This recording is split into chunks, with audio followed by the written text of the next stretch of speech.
सत श्रीकाल, नमस्ते, hello. My name is Navneet Kaur from गोटा डिज़ाइनर स्टूडियो।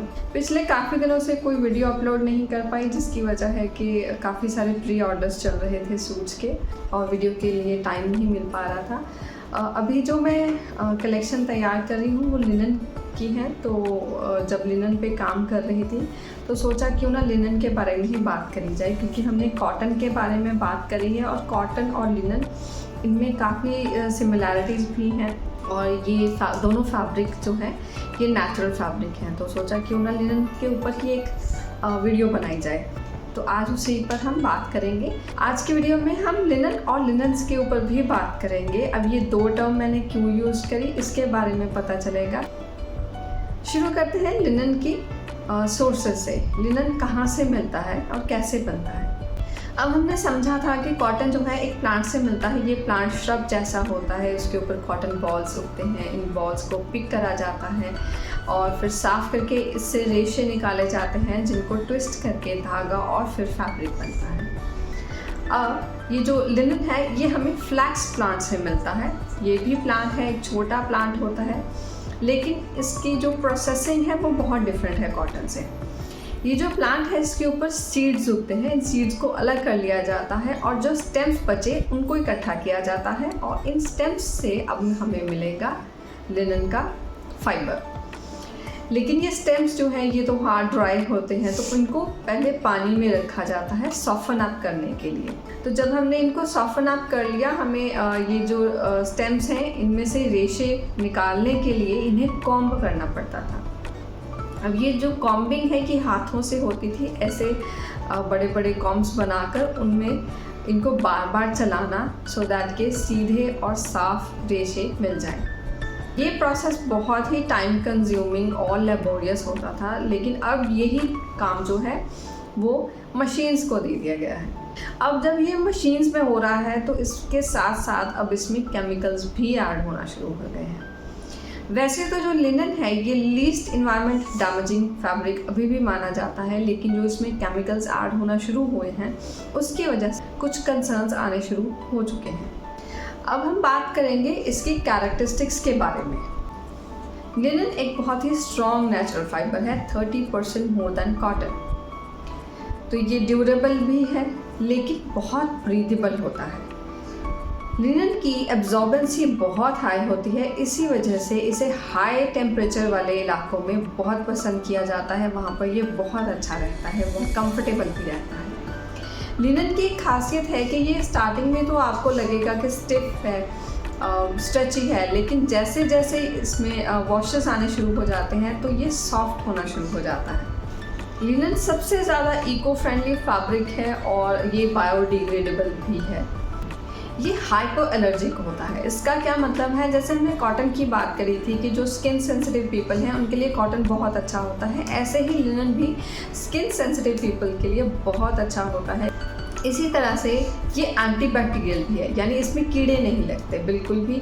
तो आपको इसमें ये टेंशन नहीं रहती आपको इसको स्टोर कैसे करेंगे, ये एंटीबैक्टीरियल होता है।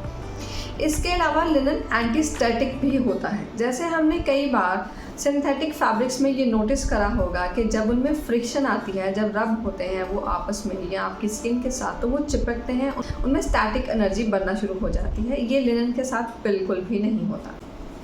लिनन में इलास्टिसिटी बहुत लो होती है, लेकिन ये अपने स्ट्रक्चर को बहुत अच्छे से होल्ड करता है, उसे चेंज नहीं करता, यानी इसमें प्लीट्स वगैरह बहुत अच्छे से रह जाते हैं। लिनन के जो फाइबर्स हैं वो लॉन्ग फाइबर्स होते हैं, तो इसमें पिलिंग भी नहीं होती, यानी आपको जो वो रुईन दिखाई देना शुरू हो जाती है फैब्रिक्स के ऊपर छोटे रेशों की वजह से, वो इसमें नहीं होती। लिनन की 4 मेन टाइप्स होती हैं।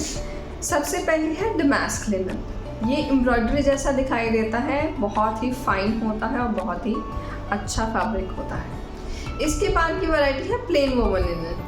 ये थोड़ी सी हार्ड वैरायटी है जो ज़्यादातर टावल्स या डिश टावल्स में यूज़ करी जाती है। इसके बाद है लूजली वोवन लिनन। अब ये जो है ये क्योंकि लूजली वोवन है तो ये लाइट इन वेट होता है और ज़्यादातर नैपकिन्स वगैरह में यूज़ करा जाता है। इसके बाद वो वैरायटी है जो सबसे ज़्यादा कपड़ों में यूज़ करी जाती है, पहनने वाले कपड़ों में, ये है शीटिंग लिनन। ये क्लोजली वीव हुआ होता है, इसकी फील बहुत सॉफ्ट होती है और बहुत ब्रीदेबल भी होता है। अब जो हमने बात करी कि ये कहाँ कहाँ पर यूज़ हो सकता है, तो यहीं पर हमारा वो टर्म हमारी इंट्रोड्यूस करते हैं लिनन और लिनन्स की।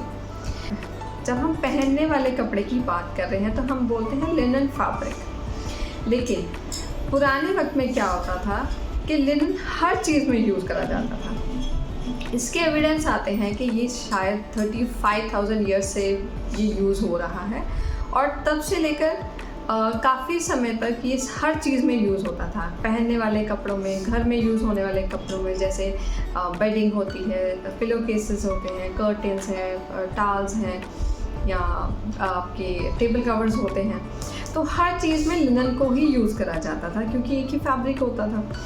तो क्या हुआ कि इसकी टर्म क्रिएट हो गई लिनन्स, होम लिनन्स।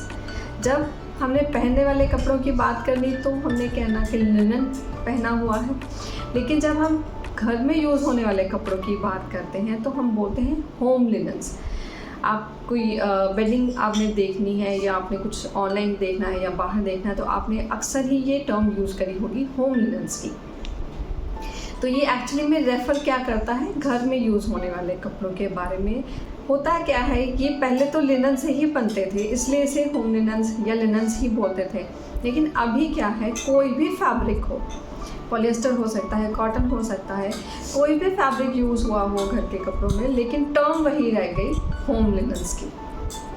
तो ये डिफरेंस है लिनन और लिनन्स में। जब पहनने वाले कपड़ों की बात कर रहे हैं तो लिनन, और जब घर के कपड़ों की बात कर रहे हैं तो होम लिनन्स।